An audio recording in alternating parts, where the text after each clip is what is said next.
In the book of The Great Mortality by John Kelly, we step into a mysterious and scary time, the 1300s. This was when the Black Death, a scary plague, started. Picture this.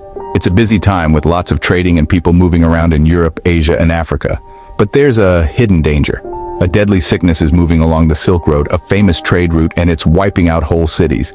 This sickness, known as the Bubonic plague, spreads super fast. It's caused by tiny germs carried by fleas on rats, but back then, nobody knew this. This book tells us about the scary signs of the plague. Then the story takes us to the ports in Crimea. That's where the plague jumped from Asia to Europe. Traders sailing to Europe didn't know they were bringing the plague with them, and so the Black Death reached a new continent. In Europe, everyone was scared and confused.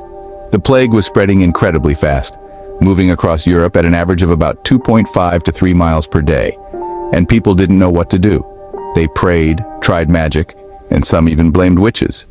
Doctors wore strange masks with long beaks filled with herbs, thinking it would protect them. Kelly makes us feel what it was like for people back then. It was really sad. Families were losing loved ones and whole towns were suffering. The Black Death wasn't just about getting sick, it changed everything for people. It was a time that changed the world. The Black Death is estimated to have killed about 200 million people. This was roughly 30–60% of Europe's population at the time. In some cities, the death toll was so high that they lost up to 80% of their population. The plague is spreading like wildfire across Europe and no one is safe. Rich or poor, young or old, it doesn't matter. The Black Death doesn't pick and choose. Towns and cities are hit hard. Imagine streets once full of life now eerily quiet with doors and windows shut tight.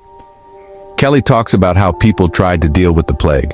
Some ran away to the countryside thinking they could escape it, but the plague followed them there too. Others locked themselves away, hoping to keep the sickness out. But often, it was already inside. One of the more bizarre responses to the plague was the rise of the flagellants, religious zealots who believed the plague was God's punishment for sin. They would publicly whip themselves to atone for these sins, hoping to earn God's forgiveness. We also see how fear and confusion led to people blaming each other.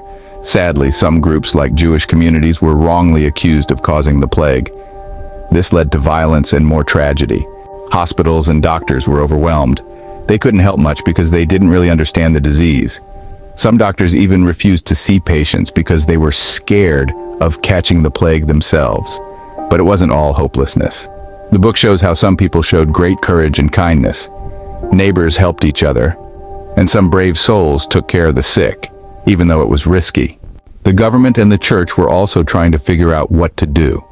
They made rules to try to control the disease and keep order.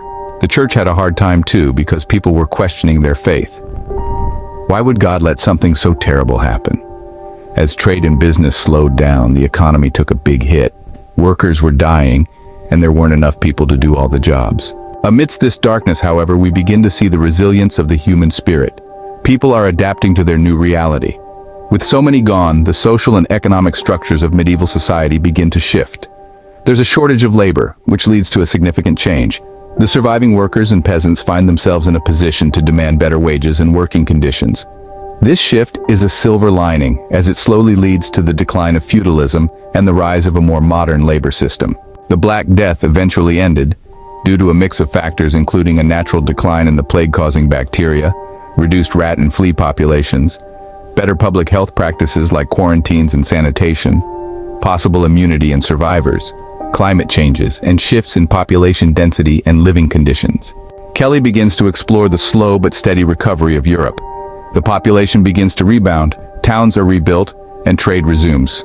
However, the psychological scars of the Black Death remain, leaving a lasting impact on European society.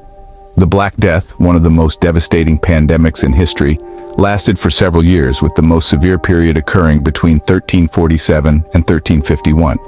However, the plague didn't completely disappear after 1351.